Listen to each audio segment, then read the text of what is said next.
Alors, intelligence artificielle, erreur et droit, la responsabilité des acteurs de l'intelligence artificielle. Alors, je commence par une citation de Agatha Christie qui dit, je sais qu'il y a un proverbe qui dit que l'erreur est humaine, mais une erreur humaine n'est rien à côté de ce qu'un ordinateur peut faire s'il essaye. Et j'ai envie d'ajouter bien plus encore s'il s'agit d'intelligence artificielle. Alors, on reviendra sur l'amplification des risques nés du fonctionnement des systèmes d'intelligence artificielle, mais si vous voulez bien, nous allons commencer par dire deux mots de la notion d'intelligence artificielle. Alors, l'intelligence artificielle désigne, c'est une résolution européenne du Parlement qui l'a définie ainsi, les systèmes logiciels qui, entre autres choses, collectent, traitent et interprètent des données structurées ou non, identifient et établissent des modèles afin de tirer des conclusions ou prennent des mesures dans une dimension physique ou virtuelle sur la base de ces conclusions. Il s'agit donc de viser tout système de machine learning, supervisé ou non, travaillant sur des bases de données structurées ou non, capable, suivant un modèle, de prendre des décisions relatives à une personne physique, morale ou non. La notion englobe également des outils robotiques, des machines capables d'exécuter des tâches traditionnellement réservées à des êtres humains. Ces outils se multiplient, ça peut être les véhicules intelligents, les enceintes connectées, les drones, les robots, des aides-soignants. Bref, ces outils, qu'il s'agisse de robots ou de systèmes d'intelligence artificielle, d'une part, se nourrissent de données captées à travers l'ensemble d'un système de ce qu'on appelle l'Internet des objets. Ainsi, les systèmes de santé self-quantified ou un GPS qui envoient en temps réel des données de localisation. Et d'autre part, ces systèmes, que ce soit des robots ou des systèmes d'intelligence artificielle, échangent des données, par exemple le système de reconnaissance faciale qui équipe un casque de policier qui permet dans une foule de reconnaître des personnes déjà suspectes. Ainsi, la plupart des systèmes d'intelligence artificielle intègrent ce que l'on peut appeler actuellement des terminaux d'intelligence des objets. Notre propos, dans un premier temps, identifie les textes légaux européens à prendre en considération. Note que l'élargissement des risques pris en compte par ces documents au fur et à mesure du temps est remarquable. À ce propos, nous chercherons à dresser une typologie des risques liés à l'utilisation du système d'IA et montrerons comment la première réponse légale s'est centrée sur les risques classiques visés par les textes de la responsabilité civile, la deuxième, encore non totalement adéquate, sur les risques liés à la protection des données, c'est le RGPD, et la troisième, avec la nouvelle Commission, le nouveau Parlement européen, tente une approche innovante, globale, élargie, dite éthique, des risques provoqués par l'intelligence artificielle. Le premier texte souvent cité date du début 2017. Il provient d'une résolution du Parlement européen relative aux règles de droit civil applicables aux robots, singulièrement celle de la responsabilité du fait des produits et services. Un rapport plus récent d'un groupe d'experts européens sur la responsabilité civile de l'intelligence artificielle, Liability for Artificial Intelligence and Other Emerging Digital Technologies, devait fortement nuancer les propos de la résolution du Parlement. Le deuxième texte qui nous intéressera est sans contexte le RGPD, dont l'application est censée museler les dangers que représente l'IA vis-à-vis de notre vie privée. Le troisième texte s'inscrit dans une perspective plus globale. Ce sont les Ethics Guidelines for Trustworthy AI, publiés par le High Level Group of Experts de la Commission en avril 2019, repris par la Commission en avril 2019 également. Depuis, le White Paper de la Commission on Artificial Intelligence, a European Approach to Excellence and Trust, publié en février de cette année, et surtout les travaux du Parlement, Proposal for a Resolution from the European Parliament containing recommendation to the Commission concerning a framework of ethical aspects in artificial intelligence, robotics and related technology, marque cette fois la volonté des instances européennes d'aborder de manière beaucoup plus globale les risques liés à l'IA et souligne l'importance de cette approche éthico-légale d'une gouvernance de tels risques. Avant d'aborder l'analyse des réponses juridiques, tentons de répondre à deux questions. Quelles caractéristiques propres, ou en tout cas intensifiées par l'intelligence artificielle, justifient la prise en compte par le droit de ces risques nouveaux ou amplifiés? Premier risque, la sécurité des traitements d'intelligence artificielle représente un défi, dans la mesure où ces systèmes reposent souvent sur la collecte de données via des réseaux vulnérables. On cite par ailleurs les risques de hacking et d'intrusion. On sait que la modification de quelques pixels, l'ajout de quelques données, peuvent fausser totalement les résultats affichés par le système. La complexité du montage des systèmes d'intelligence artificielle et le recours à de nombreux acteurs dans la conception, le déploiement et l'utilisation de produits et services incorporant un système d'IA représentent une deuxième difficulté lorsqu'en cas d'accident, on s'interroge sur la question de savoir qui est responsable dans cette chaîne d'acteurs. Chaîne d'acteurs, on évoque les fournisseurs de données, le fournisseur de l'algorithme, l'intégrateur aux besoins particuliers de celui qui désire opérer le système.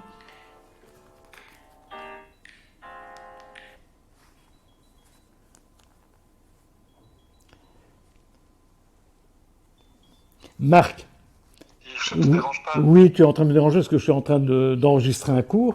Voilà, Ah, pas de problème. Je te retéléphone, ça va? d'accord, merci. Salut. On- L'intégrateur qui essaye d'adapter l'outil à celui qui désire opérer le système, et puis ce dernier, l'opérateur, lui-même nourrit sa propre pratique et ses propres données de manière à modifier et adapter le système à ses propres données.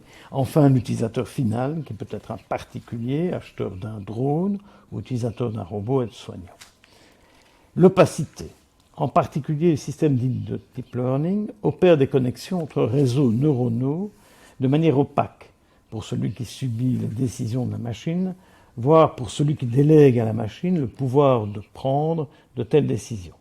On ajoute les risques supplémentaires d'opacité dus à l'autonomie des systèmes qui évoluent au hasard des nouvelles données reçues et des interconnexions qu'elles suscitent, et cela sans contrôle direct humain. Enfin, les résultats sont basés sur des corrélations, non sur une logique humaine, et peuvent être biaisés par la qualité des données sur lesquelles le système travaille ou par des préjugés conscients ou inconscients des concepteurs. Le conservatisme des résultats s'explique par le fait que les systèmes IA travaillent sur des données passées et s'avèrent donc peu aptes à proposer des solutions innovantes. Enfin, on dénonce la puissance prédictive de l'instrument, capable de prédire le comportement futur d'une personne. Ainsi, selon le slogan du patron d'Amazon, « Before you address your order, we have already packaged your comment ». L'instrument permet effectivement de nous profiler, voire de nous manipuler ou de nous stigmatiser. Les vérités sorties de l'ordinateur sont d'autant plus considérées comme fiables qu'elles sont basées sur un principe: si des personnes mentent, leurs données, elles, ne mentent pas. À tous ces facteurs correspondent des risques de nature diverse. Traditionnellement, le droit n'envisageait que les risques physiques liés à l'utilisation, en particulier des robots. L'aide-soignant qui pousse la personne âgée dans les escaliers suite à une erreur de programmation, la personne écrasée par une voiture connectée qui a confondu la victime avec une nappe de brouillard. Le risque financier lié à des résultats erronés apparaît bien vite. À ces risques, on peut ajouter les dommages moraux que subit une personne, par exemple, cas réel, une personne noire, victime d'une suspicion, suite à une reconnaissance faciale insuffisamment précise, parce qu'entraînée sur des sujets en large majorité blancs. Plus récemment, la littérature a mis en évidence cette fois des risques collectifs subis par des groupes ou par la société elle-même. Ainsi, il a été montré que le profilage de l'IA permet l'exclusion permet l'exclusion de certaines catégories de personnes en ce qui concerne l'accès au logement ou la majoration de prix pour certains consommateurs. Il s'agit alors de discrimination de groupes de personnes unis selon des critères classiques comme l'appartenance ethnique, l'adhésion à des courants religieux ou philosophiques, etc. Mais bien souvent, l'union se fait selon des critères déterminés par la machine elle-même et donc largement imprévisibles par ceux qui subissent ces discriminations, ce qui rend leur défense commune difficile. Au-delà, on note combien l'intelligence artificielle permet à certaines entreprises, en particulier les plateformes, de renforcer leur position sur le marché, tant vis-à-vis des consommateurs que de leurs concurrents. On note combien l'intelligence artificielle a introduit insidieusement des règles nouvelles à distance des règles légales. Ainsi, l'assurance auto one-to-one, calculée en fonction du risque représenté par chaque conducteur et mesurée grâce à 1000 capteurs, s'écarte du principe de mutualisation cher au droit des assurances. Ainsi, l'utilisation de systèmes de détection par l'intelligence artificielle des risques de délinquance introduit une possibilité d'intervention avant même l'infraction et s'écarte donc du principe suivant lequel l'infraction seule peut déclencher l'action policière. Dans l'affaire Cambridge Analytica, la diffusion des fake news, tous ces deux cas montrent combien l'IA peut mettre en danger nos démocraties. C'est pourquoi, et on le conçoit, le droit européen s'est progressivement élargi à la prise en considération de ces risques dits sociétaux ou collectifs. Mais avant d'analyser comment il appréhende ces risques dans les textes les plus récents, nous allons analyser la façon dont le droit de la responsabilité civile et le droit de la protection des données abordent de manière beaucoup plus classique les risques individuels face à la nouveauté radicale que représente l'IA.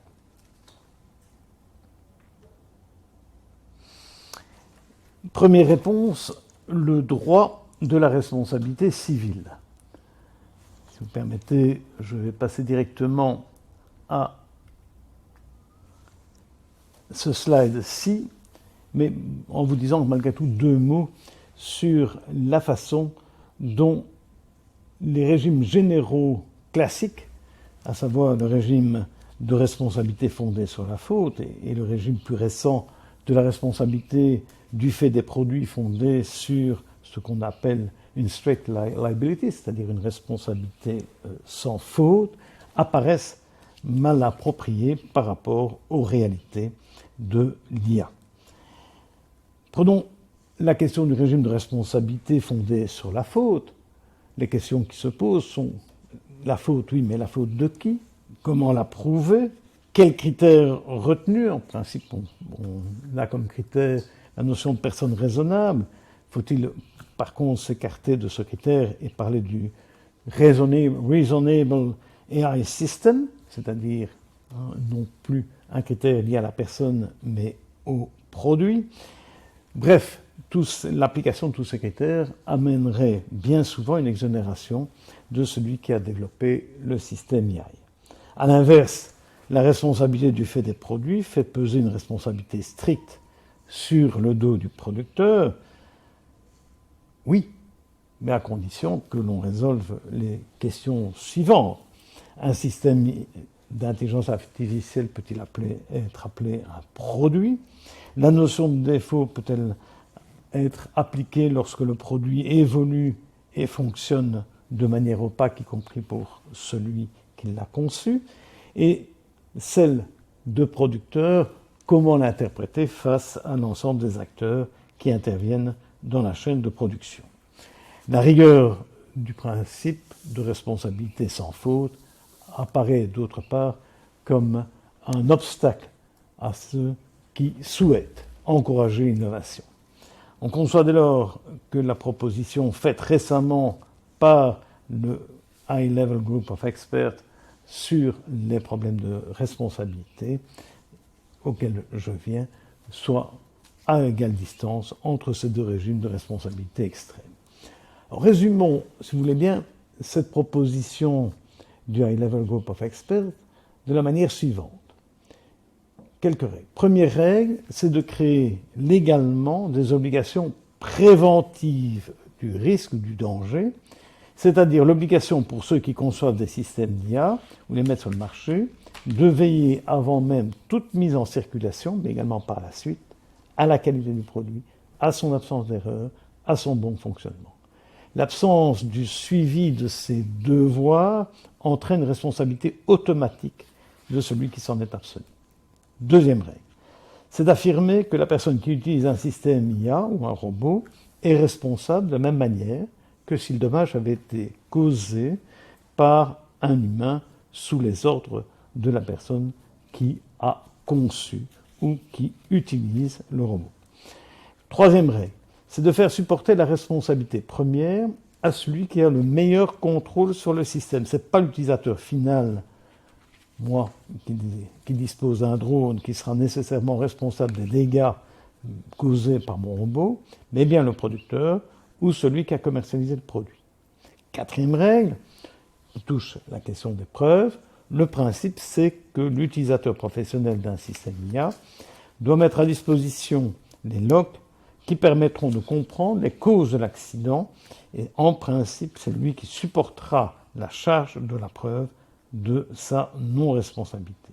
Enfin, cinquième règle, c'est la nécessité de prendre une assurance lorsque on utilise un système d'intelligence artificielle à haut risque. On retrouvera cette notion de haut risque par la suite et vous verrez que c'est une question extrêmement importante. Enfin, le groupe d'experts exclut de manière claire l'attribution aux agents autonomes d'une personnalité juridique qui obscurirait encore l'imputation de la responsabilité. Deuxième réponse, le RGPD et les risques de l'IA. Notre propos n'est pas d'envisager l'ensemble des mérites de la législation européenne de protection des données, qui sert de protection contre les risques relatifs à la protection des données liées à l'IA. Les opérations de profilage, les applications de connaissances faciales sont certainement encadrées et sévèrement encadrées par le RGPD. Notre propos est plutôt de montrer les limites de cette protection offerte et les difficiles questions d'interprétation que le RGPD, confronté aux applications de l'IA, soulève. À cet égard, nous relevons un certain nombre de problèmes. Nous verrons ensuite les points positifs du RGPD. Un certain nombre de problèmes. Les dispositions du RGPD ne s'intéressent qu'aux seules données à caractère personnel. Or, les données utilisées dans le cadre de nombre d'applications d'intelligence artificielle mêlent des données à caractère personnel et des données anonymes. Les possibilités incroyables de couplage des données, par ailleurs, conduisent à considérer que les technologies de pseudonymisation et d'anonymisation constituent parfois des garanties insuffisantes pour assurer la protection des données. Le calcul du risque de réindividualisation des données doit faire l'objet d'une attention particulière. Statut du nombre d'acteurs impliqués dans la constitution et l'implémentation des applications de l'IA. Ce statut pose des difficultés au regard des seules qualifications que le RGPD reconnaît, à savoir responsable du traitement et sous-traitant. Cette limitation à ces deux seuls acteurs apparaît peut-être dangereuse au moment où un nombre important d'autres acteurs interviennent et il serait peut-être utile d'imposer certains devoirs aux fournisseurs des éléments d'une application d'intelligence artificielle. Les principes de finalité et de compatibilité nécessitent une attention particulière. Les applications d'intelligence artificielle permettent très facilement de rencontrer de nouvelles finalités et dès lors les responsables sont tentés d'élargir les potentialités des traitements à ces nouvelles finalités. Principes de minimisation et de proportionnalité peuvent, eux, difficilement être appliqués dans la mesure où leur mise en œuvre irait à l'encontre même du fonctionnement des systèmes de machine learning. À l'inverse des systèmes experts qui sont fondés sur une logique décrite a priori, le fonctionnement des systèmes d'IA repose sur des corrélations, par définition non prévisibles, mais significatives, entre des données les plus diverses et riches possibles. Peut-être faut-il malgré tout brider les algorithmes, c'est-à-dire leur imposer certaines contraintes, en particulier de rejeter des données qui visiblement sont sans pertinence. Prenons un exemple, la couleur de la voiture en ce qui concerne la possibilité pour une personne d'être fraudeur à la sécurité sociale. Il serait peut-être donc utile d'exclure un certain nombre de données et bien évidemment à tester sur les données d'entraînement les premiers résultats de manière à éviter des corrélations insensées qui sont possibles avec des données non utiles.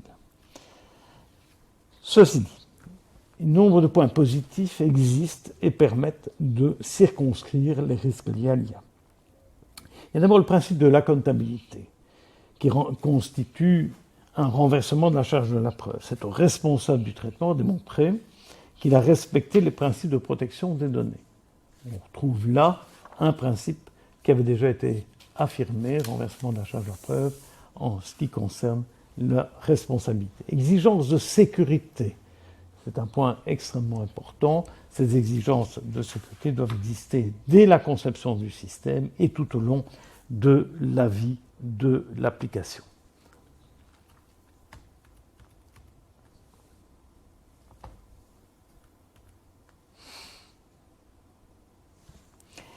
La loyauté des traitements exige une information renforcée et aisée des personnes concernées sur l'existence, en particulier en matière de robots, de l'utilisation d'un système d'IA, les catégories de données utilisées, le modèle retenu pour le traitement et l'impact du traitement sur les personnes concernées. Le principe de l'article 22 du RGPD interdit que les personnes concernées soient soumises à des décisions prises exclusivement sur base d'un traitement automatisé. Il mérite toute notre attention et sans doute une réglementation particulière en matière d'IA. En toute hypothèse, la transparence, du moins l'explicabilité des traitements d'intelligence artificielle, en particulier des traitements de deep learning, doit être rendue obligatoire lorsqu'il s'agit de systèmes à haut risque. Le droit, par ailleurs, à une intervention humaine d'une personne disposant des compétences à la fois techniques et décisionnelles doit être consacré lorsque la personne concernée souhaite discuter les vérités sorties de l'ordinateur. Enfin, la procédure prévue par l'article 35 du RGPD, relative à l'obligation de Privacy Impact Assessment, affirme la nécessité d'un contrôle humain à tous les moments de la vie des systèmes d'intelligence artificielle lorsque ces derniers représentent un haut risque. Ce contrôle doit exister depuis la conception du système, le choix des données, des algorithmes, la mise en place, le testing, l'exploitation du système et à différents moments de son fonctionnement. Ce contrôle implique une attention particulière non seulement à la sécurité du système, mais au-delà aux risques que le système comporte, à la fois vis-à-vis des libertés individuelles, mais également vis-à-vis de l'ensemble de notre société. Cette nécessité devrait se traduire par l'obligation à charge des concepteurs et des développeurs de mettre en place des procédures internes d'évaluation multidisciplinaire et inclusive dont les résultats devraient être transparents. Concluons, le RGPD constitue une réponse effective, même si elle est limitée. Deux objections nous paraissent devoir lui être adressées. La première, c'est le rôle trop important laissé au consentement par le RGPD. Il est clair qu'au regard du déséquilibre informationnel entre celui qui opère un système d'intelligence artificielle et la personne concernée, étant donné également la nécessité et l'urgence, souvent sans doute relative, mais ressentie par la personne concernée, de pouvoir bénéficier du service offert par l'opérateur système IA, par exemple l'accès à un moteur de recherche ou à une information sur le net, ce consentement individuel, sans possibilité de choix entre diverses alternatives de traitement, est un leurre. Seul un contrôle par l'autorité ou par la collectivité des utilisateurs permettrait de légitimer les traitements opérés. La seconde objection constate que le RGPD, s'il permet sans doute de manière non optimale de contrer les risques individuels, se révèle, sauf à étendre sa portée au-delà de sa ratio legis, inapte à prendre en charge en tant que tels les risques collectifs et sociétaires. C'est cette volonté de considérer l'ensemble des risques tant individuels que sociétaires qui justifie les récentes avancées de la Commission et les discussions au sein du Parlement européen. Le Parlement conclut, à la suite des réflexions précédentes concernant les aspects liés à la dimension éthique de l'intelligence artificielle, que cette dimension éthique doit être définie comme une série de principes aboutissant à un cadre juridique à l'échelle de l'Union, supervisé par les organes nationaux compétents, coordonnés et renforcé par une agence européenne chargée de l'intelligence artificielle et dûment respectée et certifiée au sein du marché intérieur. Cette déclaration, nous allons maintenant l'approfondir quelque peu. C'est la troisième réponse vers une approche éthico-légale et globale des risques liés au système d'IA. Ce que la Commission avait appelé the third way, la troisième voie, c'est-à-dire une voie qui permet de distinguer le développement de l'IA en Europe par rapport à l'approche américaine, purement économique, et l'approche chinoise qui est autoritaire. Venons-en donc à cette approche éthico-légale. L'objectif de la proposition discutée au Parlement est large. Any artificial intelligence shall be developed, deployed and used in a human-centric manner, based on man, human in the loop, and developed by man, human on the loop, with the aim of contributing to the existence of a democratic, pluralistic and equitable society by safeguarding human autonomy and decision-making and ensuring human agency. Cet objectif vaste met en évidence l'importance de combattre la discrimination sous toutes ses formes et la responsabilité sociétale de tous les acteurs qui participent à la production et à la mise en circulation des technologies de l'IA. La proposition parlementaire, comme déjà le white paper de la Commission, reprennent deux idées déjà présentes dans la RGPD, mais en élargissent les contours. La première idée, la notion de système à haut risque est reprise de l'article 35 du RGPD, mais prend en compte les conséquences potentielles non seulement sur la protection des données à caractère personnel, mais bien au-delà, les risques physiques et économiques susceptibles d'être causés, et enfin, les risques sociétaires et environnementaux.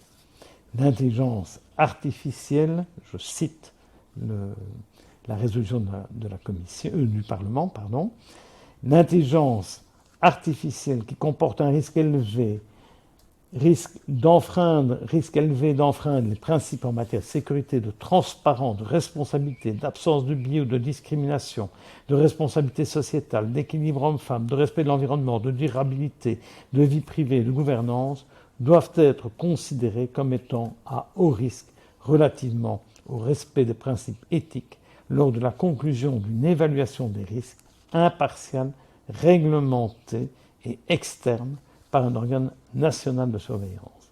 Cette qualification de risque réclame cette qualification de système d'intelligence artificielle à haut risque, réclame donc, voilà la dernière phrase de la citation, un contrôle sur le modèle du RGPD, certes, mais cette fois externe et indépendant de l'entreprise qui souhaite utiliser le système d'IA ou le développe.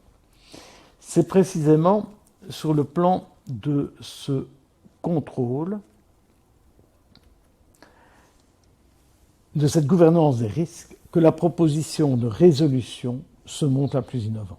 Elle propose la création, tant au niveau national qu'au niveau européen, d'organes multi-stakeholders, c'est-à-dire qui reprennent l'ensemble des représentants des intérêts qui se trouvent concernés par la création d'un système d'IA, les industries, les partenaires sociaux, les organismes de recherche, les consommateurs, les associations de liberté civile, l'autorité de protection des données. Elle reprend donc c'est donc un organe multi-stakeholders, multidisciplinaire, qui reprend en son sein des ingénieurs, des philosophes, des juristes, des économistes, des sociologues, et largement ouvert au débat public, chargé en outre, de manière très concrète, d'évaluer ou de faire évaluer via des organismes accrédités les systèmes d'IA. Cette volonté s'inspire de la création dans des pays comme le Danemark, l'Allemagne, le Royaume-Uni, de Data Ethics Commission chargée de missions semblables. Conclusion.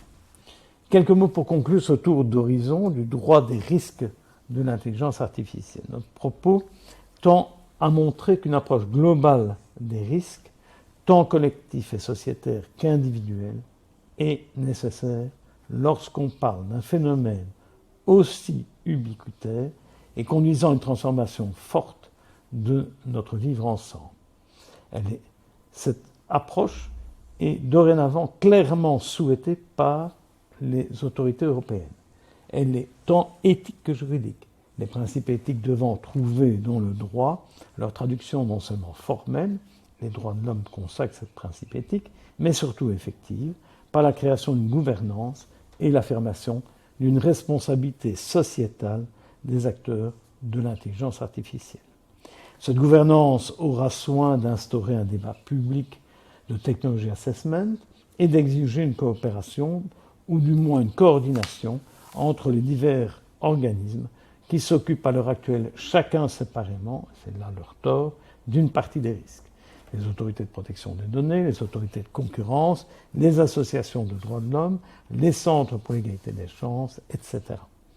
Elle veillera à mettre en place des mécanismes de contrôle externes et préventifs, de façon à veiller à maintenir la maîtrise de l'homme sur les produits artificiels de son intelligence et à en minimiser les dangers. Voilà, je vous remercie pour votre attention.